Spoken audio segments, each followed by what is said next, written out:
Mr. President, I rise today to discuss Phil Washington, President Biden's nominee to serve as the administrator of the Federal Aviation Administration, the top job at the FAA. The FAA has been in the news far too often lately. From the software meltdown of a critical safety system in January that resulted in the first U.S. ground stop of aircraft since September 11th, to recent numerous near misses of airliners on runways. These incidents are a stark reminder of why it's essential to have an FAA administrator with decades of deep and real aviation experience, especially experience in aviation safety. After all, the FAA's primary mission is to keep the flying public safe. This mission is so important that Congress has explicitly mandated by statute that the FAA administrator must, quote, have experience in a field directly related to aviation. This is not a patronage job. This is an aviation safety job. And it is, frankly, irresponsible to entrust the role of protecting the lives of millions of Americans who fly in the hands of a person who needs on-the-job training. Unfortunately, that's exactly what we have with President Biden's FAA nominee, Phil Washington. I'm deeply disappointed that the Biden White House decided to treat a critical safety position as a political spoil system, to reward a political ally rather than to ensure an experienced safety professional to keep us all safe. And as a result of the Biden White House playing politics with this critically important position, the FAA has lacked a Senate-confirmed leader for a year now. Phil Washington is objectively, indisputably unqualified to lead the FAA. For 2 decades, he worked at mass transit agencies, where he was in charge of buses and trains, not planes. That experience might qualify him to serve at the Federal Transit Administration or on the board of Amtrak. Those would be reasonable nominations, given Mr. Washington's experience. But buses and trains have nothing to do with airplanes. The indisputable fact is that Mr. Washington has zero aviation experience, and in particular, zero aviation safety experience. Mr. Washington has never flown an airplane. He's never been a military pilot. He's never been a commercial airline pilot. He's never worked at an airline. He's never worked at an airline manufacturer. He's never served as an air traffic controller. He's never worked for a company that repairs airplanes. The only aviation experience that Mr. Washington has is limited for the last 20 months to working at the Denver airport as the CEO. However, in that job, his primary responsibility is the physical plant there. It's the airport's shopping, it's its dining, it's its parking, it's its buildings. He doesn't have responsibility for aviation and aviation safety. In particular, as Mr. Washington admitted at his confirmation hearing, the pilots don't work for him. The mechanics don't work for him. The air traffic controllers don't work for him. His job is not in aviation safety. Aviation is a field involving highly technical issues. To understand these issues, to lead the FAA, the head of the Federal Aviation Administration needs to have extensive knowledge, experience, and expertise in aviation. This shouldn't be a controversial statement. And historically, the head of the FAA has had decades of real serious experience in aviation safety. The FAA administrator is supposed to be a nonpartisan position for an aviation expert. I don't want a Democrat FAA administrator or a Republican FAA administrator. I want someone that has some idea how to keep the damn planes in the sky. That's why the term of office is 5 years for this position, because it's not a position that is suitable to partisan patronage, but rather you need nonpartisan experts. FAA administrators typically stay on the job even when the White House changes hands.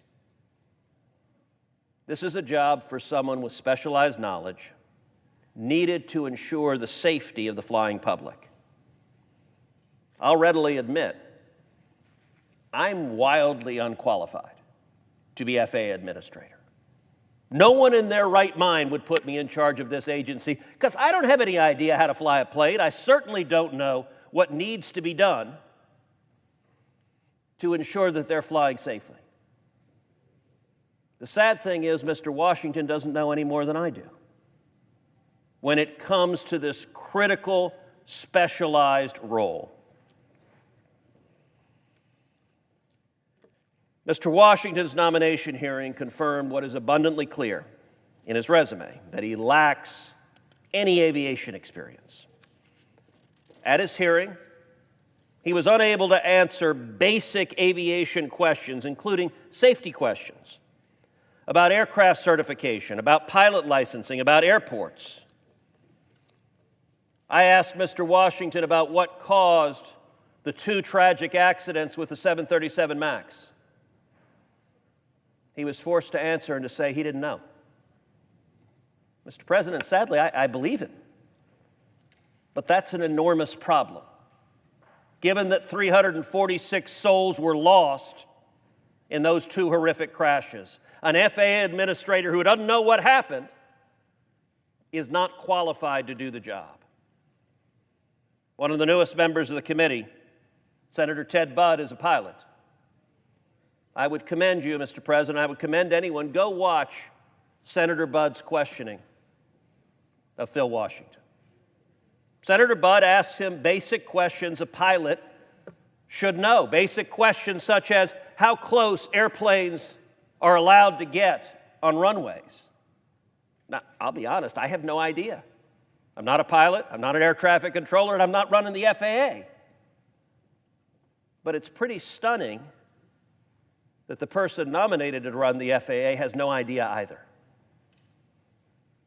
That person should know how to do his job. And I will point out it wasn't just Republicans who raised these questions. At the confirmation hearing, multiple Democrats raised serious questions about Mr. Washington's lack of qualifications to lead the FAA. As a result, state and local aviation groups from all across the country, including pilot groups from Arizona, from Montana, from New Mexico, from Minnesota, from New Hampshire, all are opposed to this nomination. One of them, the Montana Pilots Association, has said that Mr. Washington is, quote, singularly unqualified to serve as FAA administrator. And unfortunately, the problems with Mr. Washington's nomination don't end with his lack of aviation experience. There are also serious concerns regarding outstanding allegations that Mr. Washington engaged in misconduct during his time as the head of the Los Angeles Metro. He has been named in multiple search warrants in an ongoing criminal public corruption investigation, and he's been the subject of multiple whistleblower complaints. One search warrant was executed just last September, not very long ago. It contained allegations that Mr. Washington pushed forward lucrative no-bid contracts to a politically connected nonprofit to run a sexual harassment hotline that was hardly ever used, and that he did so in order to stay in the good graces of a powerful politician on LA Metro's board. The allegations are the kind of local corruption, sadly, we see far too often across this country in both parties. But a whistleblower who exposed the details of this alleged pay-to-play contracting scheme claims to have been retaliated against by Mr. Washington. After Mr. Washington left the LA Metro, the agency settled these claims with the whistleblower for $625,000. I practiced law for a long time. You did as well. A $625,000 check is not a nuisance check. It's not a go-away check. It is indicative that there's real there. Whistleblowers don't get settlements for more than $500,000 if their claim is baseless. During my 11 years in the Senate, I've seen lots of nominees. I cannot recall seeing even a single other nominee who was currently entangled in an ongoing public corruption criminal investigation while his nomination was pending. The week before his confirmation hearings, my staff contacted the California Attorney General's office about the status of this investigation. Despite Mr. Washington's insistence that he has done nothing wrong, the Attorney General's office stated, number one, that there is an ongoing criminal investigation into this public corruption scheme. Number two, that Mr. Washington has a, quote, material involvement in the case. And number three, that the investigation is months from being completed. It's important to note that the law enforcement officers involved in this investigation, from the LA County Sheriff to the California Attorney General, are all Democrats. There's no issue of partisan targeting. There's no Republican who has it out for Phil Washington. This is a Democrat sheriff and a Democrat attorney general in California who are investigating Mr. Washington right now for public corruption. Even more amazingly, when my staff spoke with the California Attorney General's office, the AG's office told us that at the time they spoke, they were not aware of anybody from the White House, from the FBI, or from the Senate who had even contacted them to ask about Mr. Washington's ongoing involvement in the investigation. That's truly stunning. That is, frankly, just not caring. It's inexplicable to me that a White House would choose to nominate someone who is materially involved in a current ongoing public corruption investigation. Just imagine how damaging it would be to the FAA if Mr. Washington were confirmed and then months later he were to find himself indicted for public corruption. That would do real damage to an agency that needs serious, trusted leadership.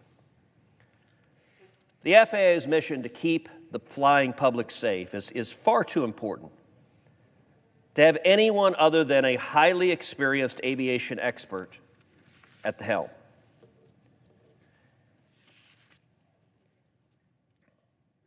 Fortunately, the FAA right now is being run by acting administrator Billy Nolan, who, unlike Mr. Washington, has decades of aviation experience.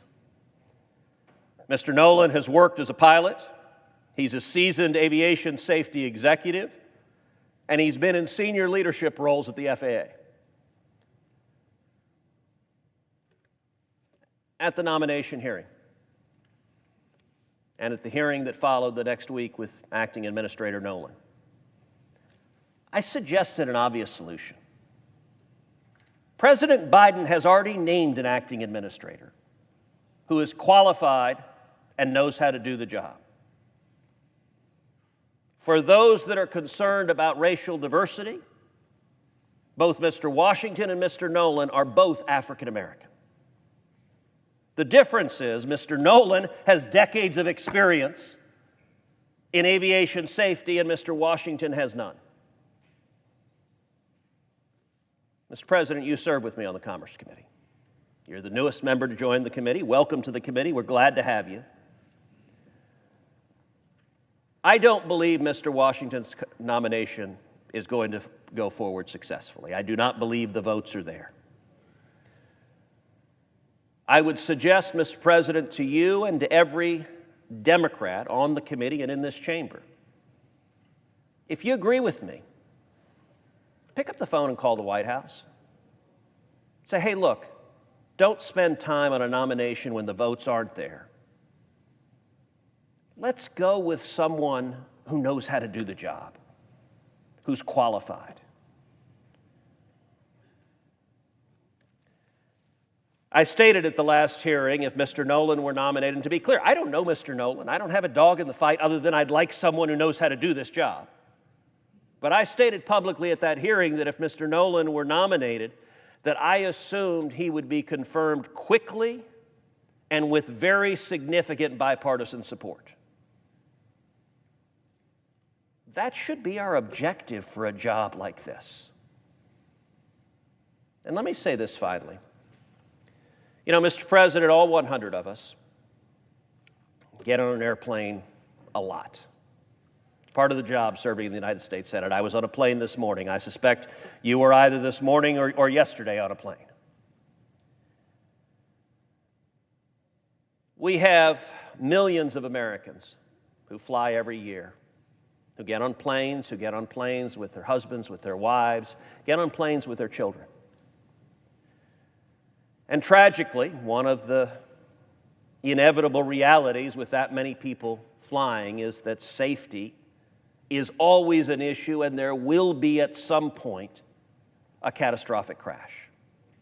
We don't know when. We want to do everything we can to prevent it, but we know at some point another plane will crash.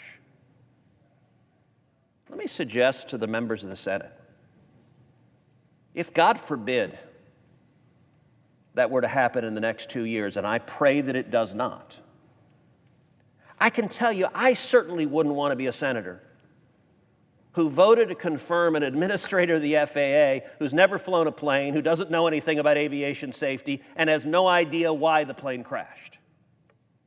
I don't know how I'd go home and explain to 30 million Texans that, well, you know, my political party nominated him, and so I went with party loyalty and voted to confirm the guy, even though he didn't have the experience to do the job. I don't believe Mr. Washington's going to be confirmed. I personally respect his military service. When he testified before the committee, he seemed like a decent and capable man. But he's also a man who doesn't know anything about airplanes.